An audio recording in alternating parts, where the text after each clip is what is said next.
Before we get into this latest story, don't forget to hit the subscribe button if you haven't done so already. Colombia and a few of my favourite things. I was looking back at previous blog articles, a blogger's version of going through old photos, when I found Introducing Our Colombia, published in July 2017.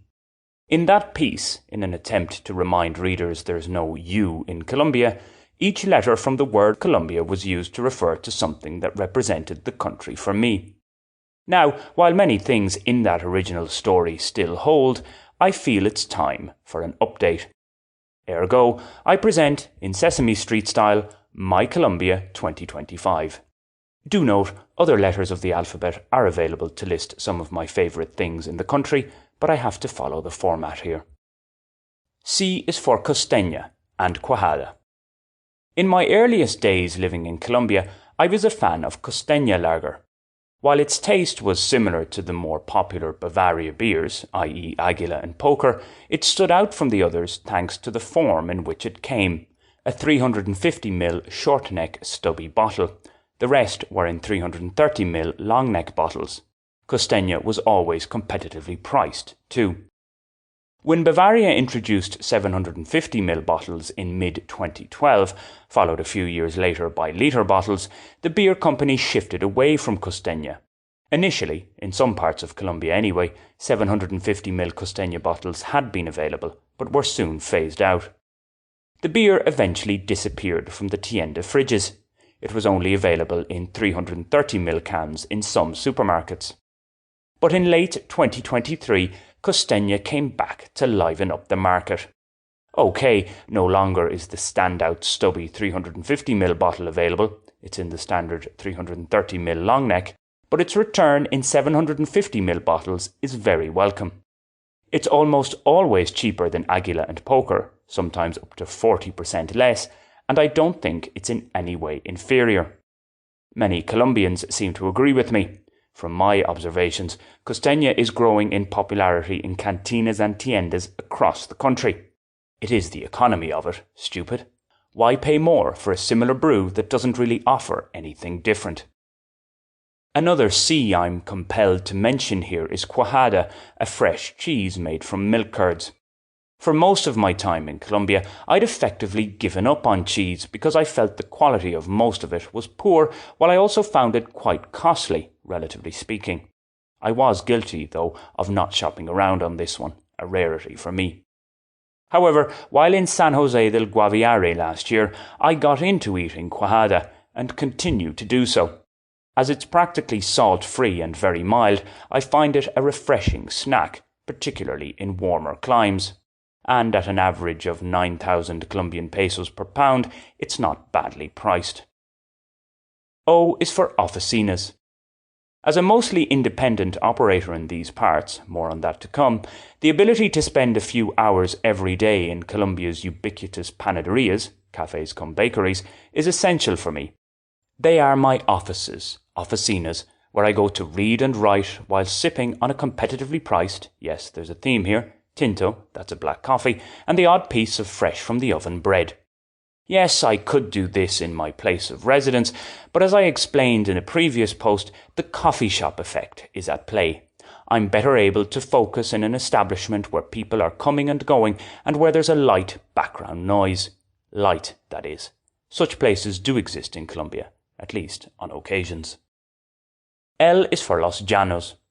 Los Llanos, Colombia's vast plains and traditional cowboy and girl country.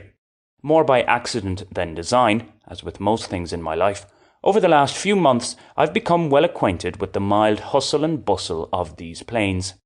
To be more specific, considering the enormity of the region in question, I've got to know how things roll in the towns of Granada and that of my current abode, San Martín de los Llanos, neighbouring municipalities in the Meta department.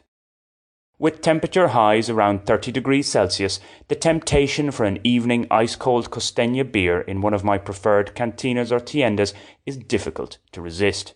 So, residing here may not be the best for my health. Nor is it good for doing computer work. I've little enthusiasm to turn on my laptop. It's the heat's fault. Nonetheless, as a man born and reared on a cattle farm, I find the vibe of the place comforting, most of the time. Sure, it wouldn't be a true cowboy country without the odd drive-by shooting, and I'm warming to the ever-so-pretty tarantulas. O is for on the road. Okay, it would be helpful if there was a U in Colombia for the purpose of this exercise, although I'm not sure if I even have a favourite U. Oh wait, of course I do. Former President Uribe, the People's President. Or the Pais's President, at least. Sticking to the rules, though, my second O is for on the road. This is when I usually feel most relaxed in this land, travelling around it. The following B and I expand a little more on this. M is for menudencias soup. A sign, perhaps, of how much I've adapted to life in Colombia. Years ago, when offered a bowl of soup with hen's feet protruding from it, I'd politely decline while silently thinking what sort of savages eat such tripe, or rather entrails and unsightly body parts of fowl to be specific. Nowadays, I find this pick-and-mix delicacy hearty and wholesome, and, wait for it, competitively priced. It's better than ultra-processed rubbish in any case. B is for Boyacá and Bogota's barrios populares. While I'm currently based in Los Llanos, in some ways I feel that the Boyacá department is more my spiritual home. One reason for this is that the towns in its loftier and thus cooler locations have what I consider a more Irish countryside hue about them. And because of its mountainous terrain, there is more variety to it than the relative sameness of the plains. For example, the low-lying town of San Luis de Gaiseno, in the department's south, has a culture and climate similar to San Martín. Further north and high up in the Andes is the quaint colonial settlement of Guayacán, close to one of Colombia's few remaining glaciers. There, goats and sheep are almost as numerous as cattle. Ovines are pretty much non-existent in Los Llanos. What I'll call my Boyacá bromance really got going once life started moving again after the pernicious COVID-19 lockdowns. From my base in the far north of Bogotá, within walking distance of the city's northern bus terminal, it was easy for me to escape to the myriad towns further north. And this I happily and regularly did between 2021 and 2023. As for Bogota's barrio populares, especially Santandercito in the far north, I feel at home there. Yes, Santandercito and surrounds have their rough edges, yet there's a sense of community that I feel is lacking in other, more affluent neighbourhoods in the capital. Many barrios populares are like small, welcoming towns in a big, impersonal city. I is for independence. Colombia has allowed me to avoid working a full-time job, save for one uninspiring experience as a copywriter and translator at a marketing agency from December 2018 to January 2020. Thus, I have been able to move around the country pretty much when I want to. An employer would have to pay me quite an amount of money for me to sacrifice this employment independence, largely economically inactive as I currently am, albeit. As I've said before, I prefer to work with people rather than for people, or work on my own when and where possible. A is for Amazon. Few people in the world haven't heard of the Amazon.